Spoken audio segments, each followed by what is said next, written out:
안녕하세요, 여러분. 오늘은 많은 부모님들이 한 번쯤 겪을 수도 있는 현실적인 이야기입니다. 자식이 어렵다고 하면 돕는 게 부모의 마음이죠. 결혼도 지원해주고, 손주도 보고 싶고, 경제적으로 힘들어 보이면 도와주고 싶은 게 당연합니다. 그런데 만약 그렇게 모든 걸 다 퍼주고 난 후에 정작 내가 힘들어졌을 때 자식이 외면한다면 어떻게 될까요? 오늘은 실제 사연을 바탕으로 부모들이 노후에 흔히 하는 결정적인 실수에 대해 이야기해 보겠습니다. 영상 끝까지 보시면 여러분의 노후를 지키는 데 중요한 교훈을 얻을 수 있을 겁니다. 구독과 좋아요, 그리고 알림 설정까지 부탁드립니다. 오늘 이야기의 주인공은 77세 박희순 할머니입니다. 평생 남편과 함께 열심히 일하며 은퇴 후 행복한 노년을 꿈꿨습니다. 하지만 현실은 전혀 다르게 흘러갔습니다. 먼저 남편이 투자 사기를 당하면서 10억 원에 가까운 돈을 잃었습니다.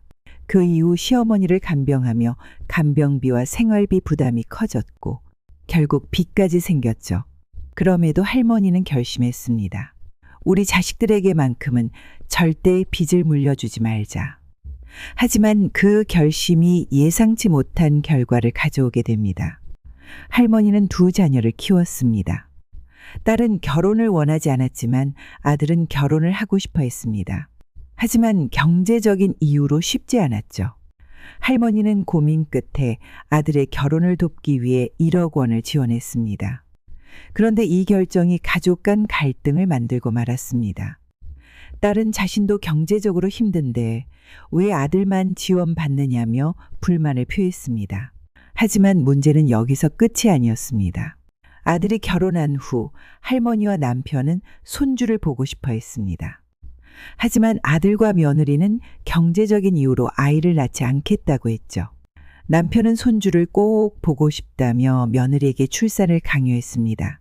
결국 아들은 한 가지 조건을 내걸었습니다. 출산을 위해서는 3억 원이 필요합니다. 이 말을 들은 남편은 고민 끝에 마지막으로 남아있던 땅을 팔아 3억 원을 건넸습니다. 이제 노후 자금은 완전히 사라진 상태였습니다. 몇 년 후 남편이 건강이 나빠지면서 요양원에 들어가야 하는 상황이 되었습니다. 하지만 요양원에 갈 돈이 없었죠. 부부는 결국 아들에게 도움을 요청했습니다. 하지만 아들은 돈이 없다며 거절했습니다. 대신 며느리가 아버님을 집에서 모시겠다고 했죠. 처음에는 잘 지내는 듯 보였습니다. 하지만 시간이 지날수록 며느리와 아들의 태도가 바뀌기 시작했습니다. 이후 충격적인 사실을 알게 되었습니다. 아들과 며느리가 우리 부부의 재산을 조사했고 이제 받을 돈이 없다는 걸 확인한 후 태도가 변한 것이었습니다. 결국 자식에게 모든 걸 주었지만 남은 것은 빈손과 외로움뿐이었습니다. 부모의 사랑도 중요하지만 내 노후는 더 중요합니다. 자식을 돕는 건 부모의 본능입니다. 하지만 노후 자금을 다 주고 나면 결국 부모 자신이 경제적으로 어려워질 수밖에 없습니다. 그리고 부모의 헌신이 당연한 것이 되어버리면 자식들은 점점 감사함을 잊어버리게 됩니다. 그렇다면 자녀 지원 어디까지 해야 할까요? 첫째, 도와줄 수 있는 최대 한도를 정하세요. 둘째, 노후 자금은 절대 손대지 마세요. 셋째, 부모가 경제적으로 자립해야 자식에게도 짐이 되지 않습니다. 여러분은 노후를 어떻게 준비하고 계신가요?